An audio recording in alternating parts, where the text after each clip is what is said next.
Hello friends. Channel UPSC mindset में आपका हार्दिक स्वागत है।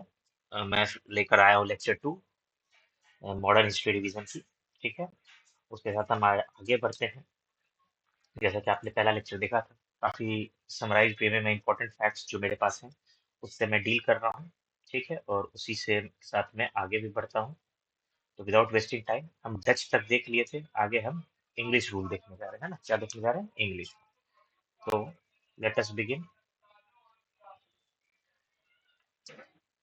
The English. है ना, ये थर्ड थे आने वाले। सबसे पहले पोर्टुगीज आए, फिर इंग्लिश आए, इधर आगे बढ़ते हैं। फिर इंग्लिश आए।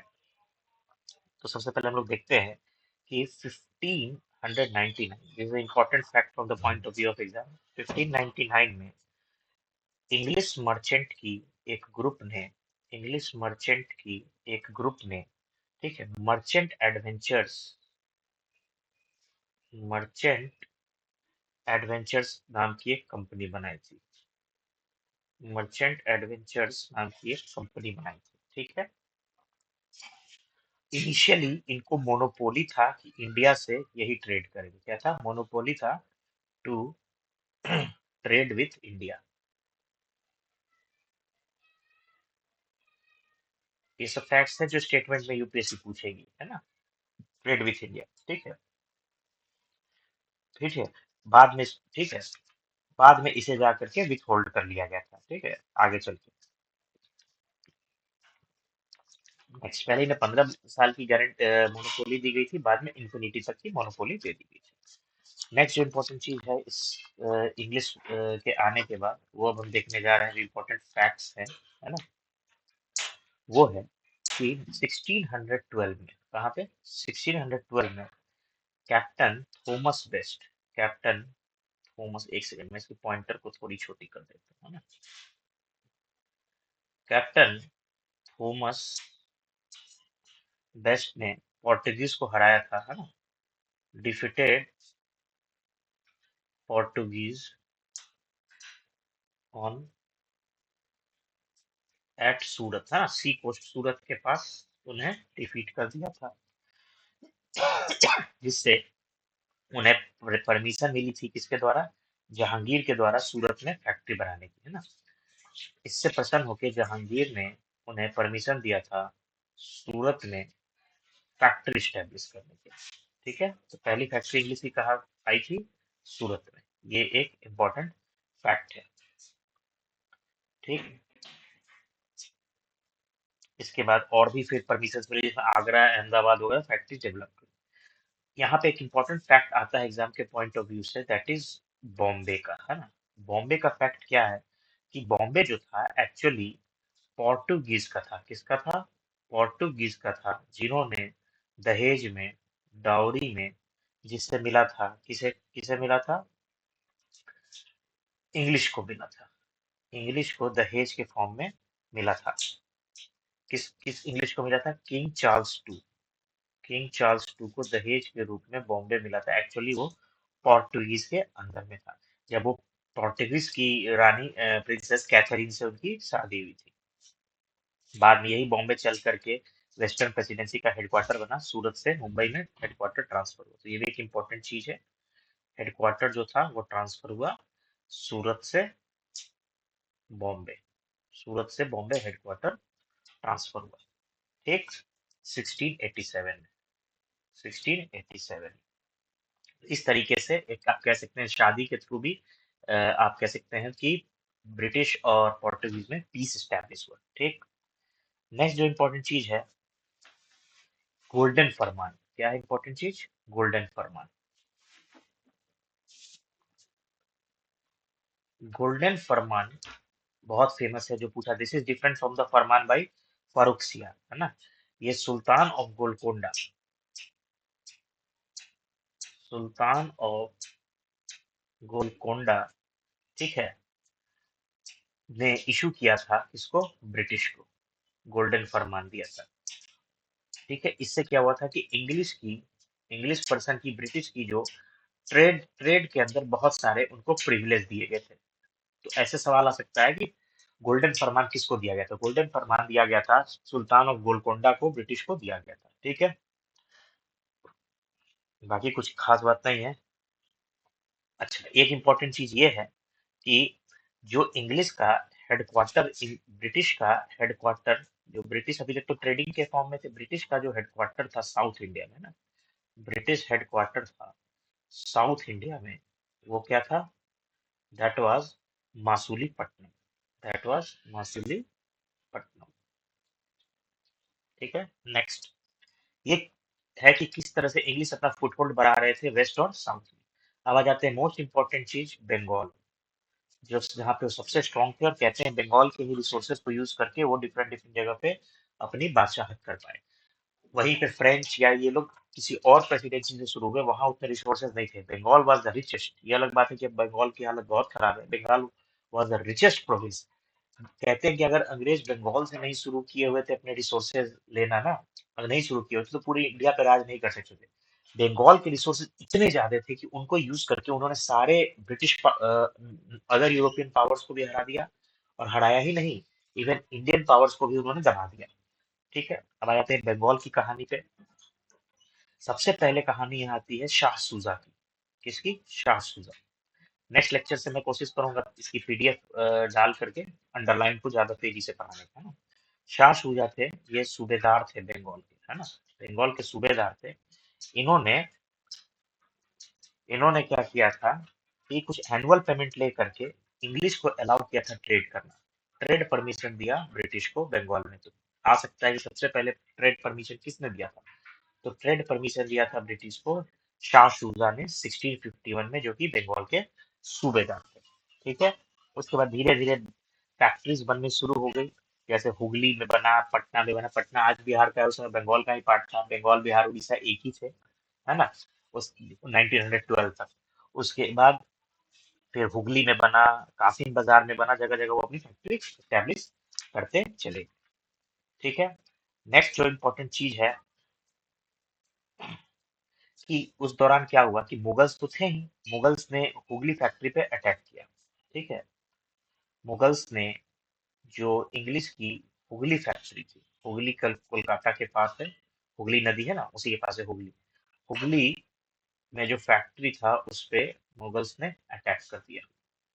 उसके बाद इंग्लिश और मुगल्स के बीच कुछ समझौता हुआ। ठीक है, ट्रीटी साइन हुई, जो हमारे लिए बहुत ज्यादा इंपॉर्टेंट नहीं है।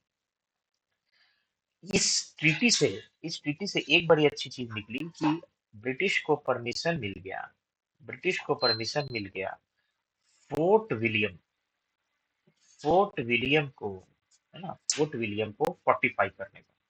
ठीक है, फोर्टिफाइड करने का, फोर्टिफाई समझते हैं, उसके चारों तरफ बड़ी बड़ी दीवार प्रोटेक्शन के लिए लगा देने का। और बेसिकली वो फोर्ट फोर्टिफाइड होने के बाद ही फोर्ट विलियम कहलाया। ठीक है, और ये जो है, जो फोर्ट विलियम था, यहीं से पूरे ईस्ट प्रेसिडेंसी, है ना, पूरे पूरे eastern presidency, fort William Kolkata में है। ईस्टर्न प्रेसिडेंसी का एक तरह से आप समझिए कि हेडक्वार्टर बन गया फोर्ट विलियम। वहां से ईस्टर्न प्रेसिडेंसी जो है वो कंट्रोल होने लगी। ठीक है, अब नेक्स्ट इंपॉर्टेंट चीज आता है फरुख सियार का फरमान, है ना। फरमान बहुत इंपॉर्टेंट, इससे क्वेश्चन आते हैं। फरमान ऑफ फरुख सियार, मैं स्टार लगा रहा हूँ, मतलब ये बहुत ज्यादा रेलिवेंट होते हैं एग्जाम के पॉइंट ऑफ व्यू से। फरमान ऑफ फरुख सियार, फरुख सियार जो कि एक लेटर मुगल एम्परर थे, उन्होंने 1715 में कुछ आपको फरमान, कुछ प्रिविलेजेस दिए ब्रिटिशर्स को, है ना। किस किस स्टेट में? बंगाल, गुजरात और, बंगाल में दिए वो प्रिविलेज, गुजरात में दिए और हैदराबाद में दिए। ठीक है, हैदराबाद में दिए। इसी को कहते हैं famously Magna carta of the company. क्या कहते हैं? Magna carta of company. क्या क्या था भाई, मैं शॉर्ट में आपको बता देता हूँ। ठीक है, कंपनी की जो एक्सपोर्ट इंपोर्ट थी, ठीक है, उसको ड्यूटी से जो कस्टम ड्यूटी होता है, ड्यूटी से एग्जेम्प्ट कर दिया गया था। ठीक, कंपनी को अलाउ कर दिया गया था टू इशू दस्तक। दस्तक एक तरीके का पास था, गुड्स के बिजनेस का पास था कि आप तक, है ना, कि आप उसको यूज करके एक तरह का ऐसे समझ सकते हैं बिजनेस का पास था, जिसके पास ये था वो उसको ड्यूटी से एग्जेम्प्ट किया जाएगा, बिजनेस पास था। ठीक। इसके अलावा क्या प्रिविलेज दी गई थी कि आप रेंट कर सकते हैं लैंड अराउंड कैलकाटा, आज का कोलकाता। ठीक है, ये दिया गया था। इसके अलावा क्या इंपॉर्टेंट बात थी, जो एग्जेम्पशन था ड्यूटी का, कई प्रिविलेज और भी मिले हैदराबाद के अंदर। हैदराबाद के अंदर ट्रेड के प्रिविलेजेस मिले। ठीक। सूरत में भी सेम चीज मिला, सेम चीज मिला सूरत के अंदर भी। तो इस तरह से इसके अलावा एक और इम्पोर्टेंट पॉइंट था कि जो कॉइन्स थे ब्रिटिश के, जो कि बॉम्बे में मिंट किए जाते थे, जो कि बॉम्बे में मिंट होते थे, उनको करेंसी मान लिया गया, उनको करेंसी मान लिया गया पूरे के पूरे मुगल अंपायर के अंदर, पूरे के पूरे मुगल अंपायर में उनको करेंसी मान लिया गया। ठीक है, ये सब कुछ प्रिविलेज मिले गए थे। नेक्स्ट इंपॉर्टेंट पॉइंट जो आपको फैक्ट आता है आपके उसके लिए, आपके एग्जाम्स के लिए, प्रीलिम्स के लिए, वो ये है कि दो कंपनी आ गई ब्रिटिश के अंदर, है ना, दो कंपनी आ गई ब्रिटिश के अंदर, ब्रिटिश के अंदर बनी थी दो कंपनी। ठीक है, उसमें दोनों कंपनी का मर्जर हुआ, क्राउन और पार्लियामेंट के वजह से दोनों कंपनी का मर्जर हुआ। ठीक है, 1708 में दोनों ही कंपनी मर्ज हो गई और उस मर्ज कंपनी का नाम बना United company of merchants of England. मतलब दो कंपनी थी, दोनों ऑपरेट कर रही थी। ठीक है, जो क्योंकि पहले तो ईस्ट इंडिया कंपनी को मोनोपोली था, एक राइवल कंपनी बनी थी। ठीक है, और उसने भी अपने एम्बेसडर को औरंगजेब को भेजा, उसे भी परमिशन मिला, तो इस राइवलरी को एंड करने के लिए दोनों कंपनी मर्ज करके United company of merchants of England बनी 1708 में। ये इंपॉर्टेंट फैक्ट है, ध्यान ध्यान रखने का है। दिस इज इंपॉर्टेंट फैक्ट, आपको ध्यान रखने का है। तो यहीं से कहानी खत्म हो, अब आती है फ्रेंच की कहानी। ठीक है, फ्रेंच याद रखिएगा, लास्ट टू कम। ऐसे कई बार मैंने देखे हैं क्वेश्चन, लास्ट टू कम, इसमें भी आया था, यूपीपीसीएस में भी आया था, last to come to India. वो ब्रिटिश पावर जो इंडिया में बिल्कुल लास्ट में है, दैट इज फ्रेंच। ठीक है, और ये मेनली ट्रेड के पर्पज से आए थे। किस पर्पज से आए थे, आए तो सब ट्रेड के ही पर्पज से, ट्रेड के पर्पज से आए थे। किसके समय ये इंडिया आए थे, लुइस 14, लुइस 14 के टाइम पे।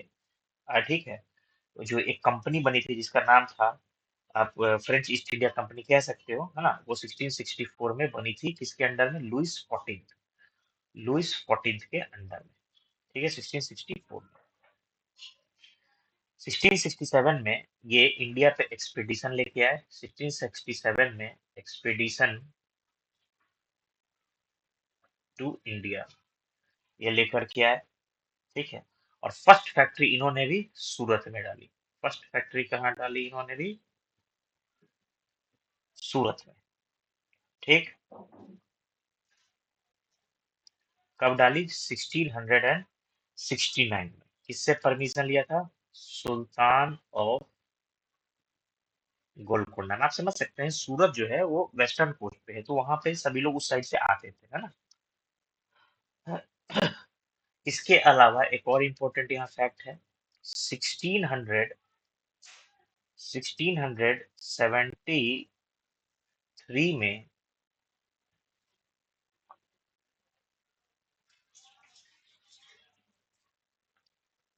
1673 में इन्होंने क्या किया था कि शाइस्ता खान, शाइस्ता खान है ना, जो मुगल सूबेदार था, सूबेदार ऑफ बंगाल, उससे इन्होंने परमिशन लेके फ्रेंच ने चंदर नगर एक जगह है ना, चंदर नगर, कलकत्ता के पास, वहां पे एक और फैक्ट्री ईस्ट कोस्ट पे स्टैब्लिश किया। तो वेस्ट कोस्ट पे सूरत था, ईस्ट कोस्ट पे चंदननगर में इन्होंने स्टैब्लिश किया। ठीक है, नेक्स्ट बहुत इंपॉर्टेंट है, अगर फ्रेंच की बात हो रही तो आज फ्रेंच कॉलोनी भी है पौंडीचेरी में, अगर आप जाएंगे तो देखेंगे पौंडीचेरी। पौंडीचेरी में इन्होंने जो अपना नेवल सेंटर बनाया, नेवल सेंटर, आज जाएंगे तो आप फ्रेंच कॉलोनीज भी हैं। ठीक है, और किसने किया उसे ज्यादा इंपॉर्टेंट नहीं है, इन्होंने नेवल सेंटर बनाया। किससे किससे परमिशन लेके? ठीक है,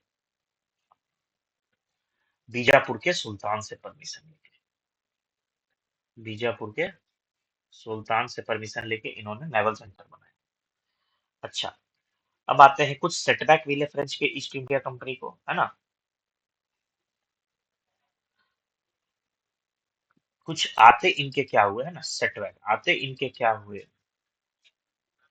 आते फ्रेंच का वार हो गया किसके साथ? डच के साथ। फ्रेंच का वार हो गया डच के साथ, और क्या हुआ, एक ट्रीटी साइन हुई जो इंपॉर्टेंट है, ट्रीटी ऑफ रिस्विक, ट्रीटी ऑफ रिस्विक। ठीक है, जिससे ये हुआ कि पौंडीचेरी फ्रेंच को मिला। ठीक है, और डच गैरिसन उसको 2 साल के लिए संभाला। ये हमारे लिए बहुत इंपॉर्टेंट नहीं, बस याद रखिए ट्रीटी ऑफ रिस्विक किसके किसके बीच साइन हुआ, फ्रेंच और डच के बीच में साइन हुआ। ठीक है, इसके अलावा अब आ जाते हैं बहुत इंपॉर्टेंट है, जहां से क्वेश्चन उठते हैं, that is Anglo Carnatic Wars. ये क्या था भाई एंग्लो कार्नेटिक वॉर्स? देखिए, डच अलग हट ही गए थे, पोर्टुगीज पहले ही उनका शासन कम हो गया था। दो इमर्जिंग पावर थे, ब्रिटिश और फ्रेंच, और इनके बीच में टक्कर होना लाजमी था। उन्हीं टक्कर को हम कहते हैं Carnatic Wars. First Carnatic war कब हुआ? डेट्स भी आ जाते हैं इंपॉर्टेंट, 1740 से 48, 8 साल चला फर्स्ट कार्नेटिक वॉर्स, है ना। और ये बेसिकली रिजल्ट था इनकी जो आपसी झगड़ा था यूरोप में, है ना। इसका कॉज क्या था? फर्स्ट कार्नेटिक वॉर का, फर्स्ट कार्नेटिक वॉर का कॉज था, याद रखिएगा, Austrian war of succession. Austrian war of succession जो कि यूरोप की लड़ाई थी, वो खटास इंडिया में उसके भड़ास निकाली गई, है ना। रिजल्ट याद रखना है, डेट कॉज रिजल्ट याद है। रिजल्ट क्या हुआ यहाँ पर? Treaty of Aix-la-Chapelle, treaty of Aix-la-Chapelle sign किया गया। ठीक है, जिससे मद्रास फ्रेंच को दे दिया गया। ठीक, मद्रास जो है वो फ्रेंच को दे दिया गया, और जो, sorry, Madras was handed back to English. Madras जो था वो इंग्लिश को दे दिया गया, Madras was given to English, और फ्रेंच को मिला, जो इनकी लड़ाई हो रही थी नॉर्थ अमेरिका में, टेरिटरी दी गई। तो इस प्रकार जाकर के एंग्लो कार्नेटिक का फर्स्ट वार खत्म हुआ, फर्स्ट कार्नेटिक वार। ठीक है, यहाँ पर एक बहुत फेमस है, बैटल ऑफ सेंट थूम। बैटल ऑफ सेंट थूम बहुत ज्यादा फेमस है फर्स्ट कार्नेटिक वॉर में। ठीक है, याद रखिएगा बैटल सेंट थूम के लिए। नेक्स्ट, क्यों ये इंपॉर्टेंट था? क्योंकि यहाँ पर जो फ्रेंच फोर्स थी वो इंडिया में, जो नवाब कर्नाटक के थे अनवरुद्दीन, जो अनवरुद्दीन की तरफ, अंग्रेज की तरफ से लड़ रहे थे, तो अनवरुद्दीन की एक लार्ज फौज को फ्रेंच की एक छोटी सी टुकड़ी ने हरा दिया था। जिससे ये आई ओपनर हो गया था, ये क्लियर हो गया था कि एक छोटी सी फ्रेंच टुकड़ी के, यूरोपियन टुकड़ी के आगे भी इंडिया का जो राजा महाराजा का बड़ा बड़ा सेना, हाथी घोड़े का, वो बेकार था, है ना, इसलिए इंपॉर्टेंट था। नेक्स्ट आया second Carnatic war. Second Carnatic war हुआ 1759 से 1749 से 54, 1749 से 1754। ये जो था ये बेसिकली इंटरनल डिस्टरबेंस हुआ था, है ना, internal disturbance due to succession. Succession समझते हैं ना, एक राजा हटा तो नेक्स्ट कौन आएगा। Internal disturbance due to succession कहाँ हुआ था? हैदराबाद, हैदराबाद प्रोविंस में, उसको लेकर के लड़ाई हुई थी। दो लोग कंटेस्ट कर रहे थे आपस में। ठीक है, एक तरफ हो गए फ्रेंच, क्योंकि फ्रेंच और इनमें तो लड़ाई थी, तो ये तो मौका ढूंढते थे फ्रेंच और इनमें, एक तरफ फ्रेंच हो गए, और मुजफ्फर जंग हो गए। कौन हो गए? मुजफ्फर जंग एक तरफ, और एक तरफ हो गए इंग्लिश प्लस नसीर जंग। मतलब लड़ाई मुजफ्फर जंग और नसीर जंग की थी हैदराबाद की गद्दी को लेकर के, वॉर ऑफ सक्सेशन में। दोनों यूरोपियन पावर एक एक का, क्योंकि उन्हें तो मतलब था भाई अपनी अपनी वर्चस्व स्थापित करने की, है ना, अपने अपने डोमिनेंस स्टैब्लिश करने के लिए। दोनों एक आपस में एक तरफ आ गए और भिड़ गए। ठीक है। फिर लड़ाई हुई जबरदस्त, जम करके लड़ाई हुई। उसके बाद रिजल्ट क्या आया? रिजल्ट ये आया, दोनों ही जो कार्नेटिक वॉर थे उसका रिजल्ट ये आया सेकंड कार्नेटिक वॉर का, कि ये कंक्लूसिव नहीं था। मतलब बोथ साइड, है ना, दोनों साइड खुद को, both side declared themselves winner, अपने आप को विजेता दोनों घोषित किए। जैसे आज के डेट में हो रहा, अमेरिका खुद को विजेता घोषित कर रहा है, और इंग्लैंड, सॉरी, ईरान जो है वो खुद को विजेता घोषित कर रहा है। ठीक है। तो ये था आपका basically result of this war. बाकी कोई ऐसी ट्रीटी नहीं साइन हुई थी। एक इंपॉर्टेंट चीज थी, है ना, जो कमांडर थे फ्रेंच कमांडर थे इस वॉर में, है ना, दैट इज गोडेहू, उसको सक्सीड किए थे, सक्सीडेड बाय डुप्लेसिस या डुप्लेक्स। ठीक। French governor general, French commander या गवर्नर जनरल। ठीक है। एक चीज हुआ था कि हम दोनों एक दूसरे की कोई इंटरनल मैटर में इंटरफेयर नहीं करेंगे। नेटिव जो लड़ाई कर रहे हैं इसका यही नतीजा था कि जो दो आपस में लड़ते हैं लोकल रूलर, उसमें हम दोनों यूरोपियन पावर इंटरफेयर नहीं करेंगे। ठीक। नेक्स्ट आता है most conclusive, that is third Carnatic war. Third Carnatic war जो था ये 1758 से 63 के बीच हुआ था। और क्या हुआ था भाई? इसमें ऑस्ट्रिया जो है, ठीक है, 7 ईयर वॉर्स लड़ा था। ठीक है। यूरोप में ऑस्ट्रिया, यूरोप में जो ऑस्ट्रिया का इशू था उसको लेकर के ये वार शुरू हुआ था। ठीक है। ऑस्ट्रिया जो है अपना एक सिलेसिया उसका एरिया था, है ना, Australia, Austria not Australia, Austria जो था वो अपना सिलेसिया एरिया को रीगेन करना चाहता था, जिसको लेकर के 7 ईयर्स वॉर हुआ था। ठीक है। और उसका नतीजा था कि फिर ये आपस में भिड़ गए। ठीक है। इंडिया में क्या हुआ भाई उसका असर? फ्रेंच आर्मी को लीड कर रहे थे काउंट डी लैली। ठीक है। और इंग्लिश को जो लीड कर रहे थे, ठीक है, एडमायरल, ठीक है, मतलब फ्रेंच इंग्लिश को आगे जो था आपको जनरल आयरी कूट थे। कौन थे? जनरल आयरी कूट। ठीक है। और फ्रेंच को काउंट डी लैली थे। मेन ये कमांडर के नाम याद रखें। फ्रेंच को लीड कर रहे थे काउंट डी लैली, और इंग्लिश को कर रहे थे जनरल आयरी कूट। कौन जीता? इंग्लिश जीत गए, फ्रेंच हार गए। ठीक है। और उसका साइन हुआ ट्रीटी ऑफ पेरिस। क्या साइन हुआ? Treaty of Paris. Treaty of Paris sign हुआ, जिससे फ्रेंच फैक्ट्रीज वापस से, जो इंग्लिश कैप्चर कर लिए थे फ्रेंच फैक्ट्रीज, वो रीस्टोर कर दी गई फ्रेंच को। लेकिन उनकी जो प्राइड थी वो समाप्त हो गई, है ना, उनका जो एक दबदबा था वो खत्म हो गया। डच ऑलरेडी बैटल ऑफ बिदारा 1759, याद रखिएगा, इंपॉर्टेंट है। बैटल ऑफ बिदारा जो कि 1759 में हुआ था, जिसमें इंग्लिश डिफीटेड डच। तो डच हट चुके थे। कर्नाटिक वार से फ्रेंच का सफाया हो गया था। बैटल ऑफ वैंड, ठीक है, बैटल ऑफ वैंडीवास जो कि बहुत फेमस है, कि बैटल ऑफ वांडीवास जो था, उसमें वो जो बैटल ऑफ वांडीवास बहुत ही आपको एक निर्णायक युद्ध था, जिसमें जिसके बाद इंग्लिश की संप्रभुता, डोमिनेंस कायम हो गया ना। बैटल ऑफ वांडीवास बहुत फेमस है। बैटल ऑफ वांडीवास, ठीक, ये हुआ था आपको 1760 में, है ना। किसके किसके बीच? एक निर्णायक युद्ध था इंग्लिश वर्सेस फ्रेंच, जिसमें फ्रेंच डिफीट हो गए।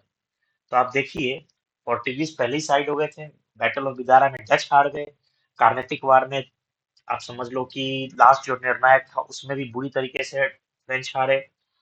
और जो आपका बैटल ऑफ वांडीवास था 1760, है ना, बैटल ऑफ वांडीवास जो था 1760, जो कि थर्ड कार्नेटिक वार का एक पार्ट था, उसमें फ्रेंच हारे और उसी के साथ उनका मनोबल टूट गया और धीरे धीरे साइड होते चले गए।